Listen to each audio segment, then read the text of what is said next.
Hello everyone, welcome to my YouTube channel which is Manisha Misra. Today's video is going to be about a productive morning study day and I'm extremely sorry for my bad throat. Please kindly bear with my bad cracky voice. Once I wake up, I make sure to go to our small garden in the porch of our house and watch all the flowers and plants growing up, and this happens every single day.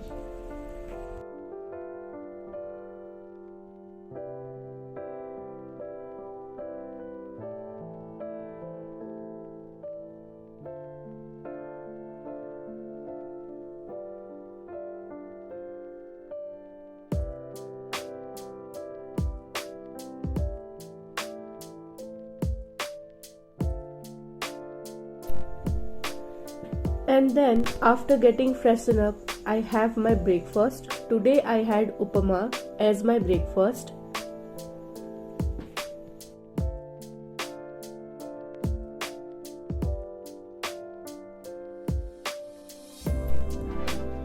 Moving on to the everyday morning rituals, I read Bhagavad Gita. It sets me active and brings positivity throughout the day. I don't read every single day, I try to, but I make sure that I will read at least half an hour each day.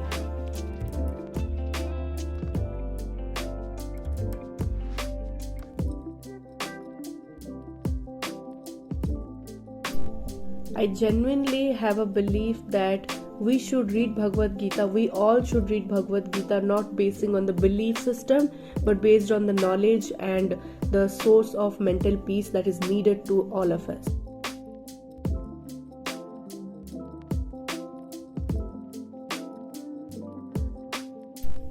Well, many of you have actually asked me why I read Bhagavad Gita and how I read Bhagavad Gita.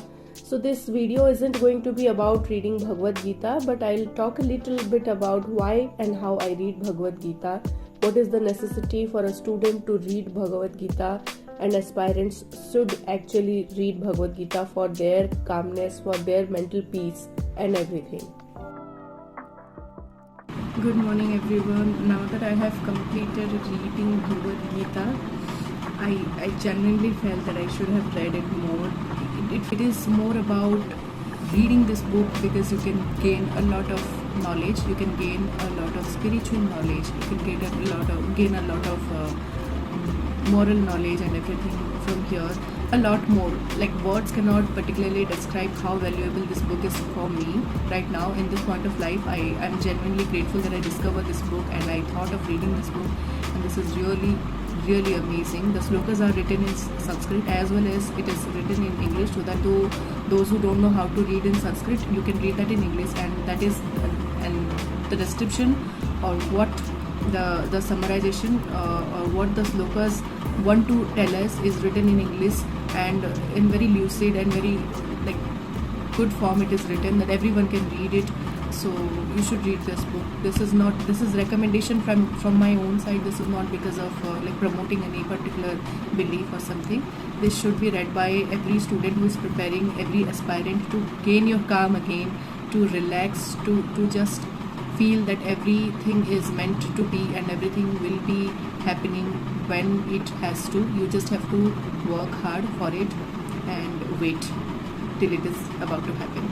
So let us move on to what I am going to study right now, and I am going to start studying. The time right now is 11 a.m. or something. It's not 11, it's 10:54. Yeah, it's going to read NTA UGC NET Paper 1, Teaching and Research Aptitude. This is 4th edition by KVS Manansa. This is recommended by so many.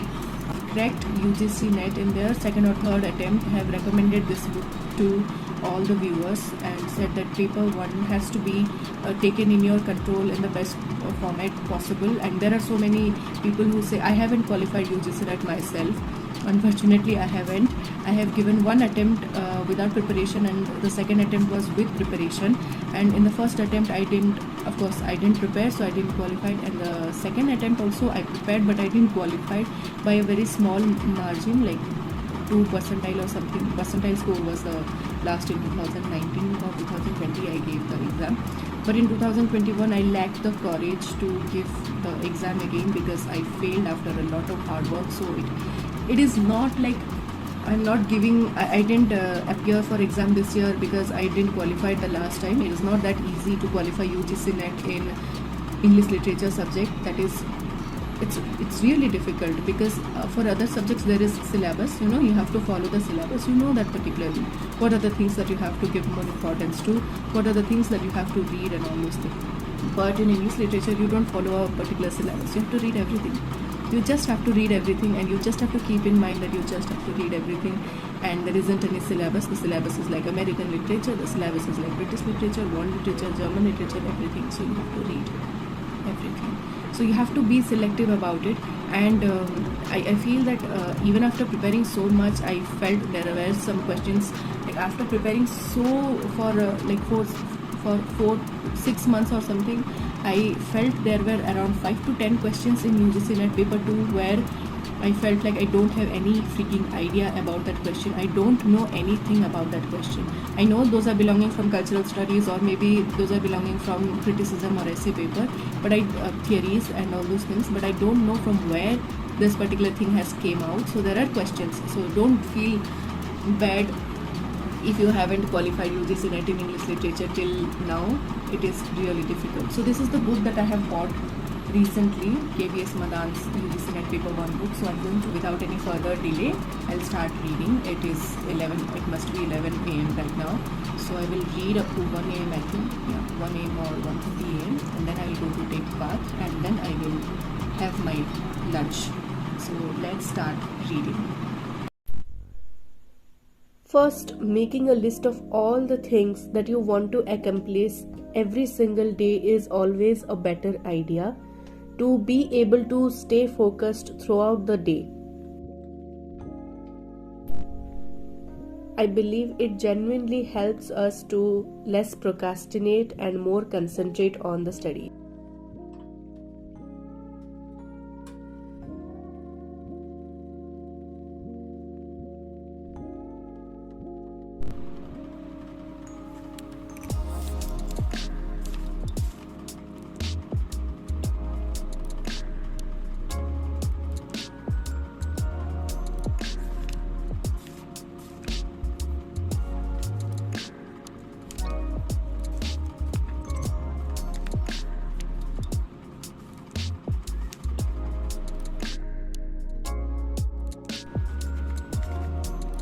Definitions and meaning of education. The terms education, teaching and learning are closely related. The word education has a wide meaning. Education is an effective means of individual, social and economic development. Being educated is a valuable achievement, and the opportunity to learn can be of direct importance to a person's freedom. Greater literacy and basic education can facilitate the better utilization of available resources. The objective of education is learning. The teaching is called as facilitator of learning, but it is not the only way. Whenever we talk of teaching, some kind of meaning is applied. Universalization of education includes inclusive education, universal enrollment, universal retention, and qualitative improvement of schooling. National Policy of Education 1986 and its program of action make a policy statement. Teachers should have the freedom to innovate, to devise appropriate methods of communication and activities. In last 3 decades, many new methods of teaching and training have been developed, tested, modified, and adapted to different kinds of learning situations. A variety of teaching approaches has evolved to design instruction. The process of teaching is known as same as the process of learning. A theory of teaching must attempt to set for the means of maximizing learning. So now talking a bit about preparing for UGC NET in literature, in English literature particularly. As a student, I would say from the internet sources, there are so many people, few people have actually shared their experiences after qualifying NET in their second or third attempt, or maybe sometimes very rarely first attempt. From the internet sources, I got to know that you must be good in paper 2 and also better in paper 1, because paper 1 will definitely add to your qualifying marks. I'm just trying to share with you the strategies that some people have shared in YouTube videos. I'm just another aspirant. I haven't qualified UGC NET myself. Like you are aspiring to qualify UGC NET in English literature, I am also one of those.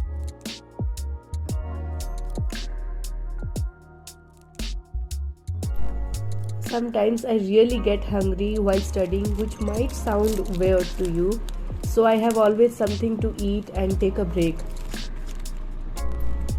And also I have always said this in my videos that drink water, a lot of water while you are studying. It is required to our body and mind.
So the topics that we have in paper 1 do need some rigorous practice, I believe that. And so what I'm gonna do is I'll start studying through the given MCQs, through the given multiple choice questions. I will start studying. For example, what I'm trying to do here is read the question, try to solve it and evaluate the answer.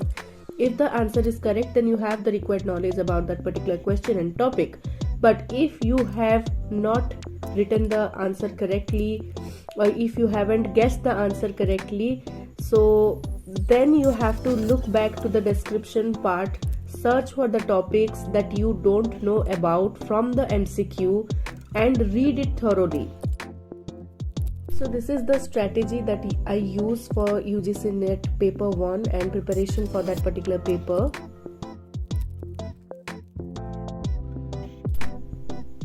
Sometimes I believe a little amount of motivation is also required while studying or preparing for certain exam. So I make sure to paint or write something that will make me more motivated, or it will also make me feel that I am preparing for certain thing and I have to be more disciplined, I have to be more focused in the studies.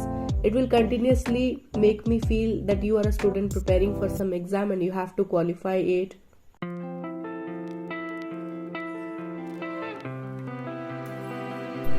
A few people also ask me whether I write on book. Why do I do that? It makes the book ugly. Why do I underline with a pen? First, it is I believe that no, it does not make the book ugly. Rather, when I open the book, I get a satisfied feeling that I have covered this part, or this part of the syllabus is being read by me. So I feel satisfied by looking into that, and adding to that, I write the key points on the page. It helps me to get the idea and recall about the things that I have read related to that particular topic.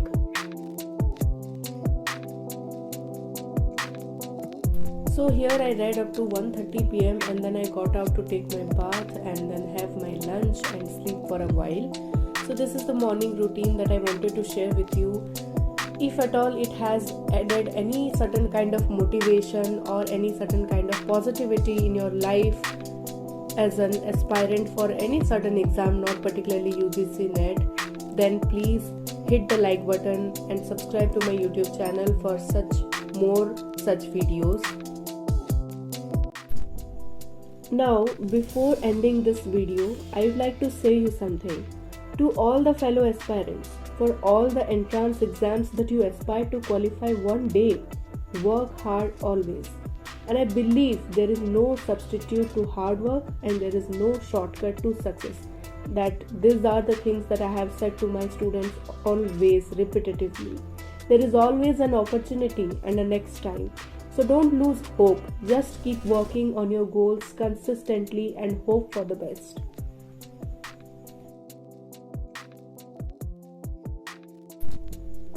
Thank you so much for watching this video. Thank you so much for making it possible for me to make more videos, and thank you so much for so many subscribers and followers.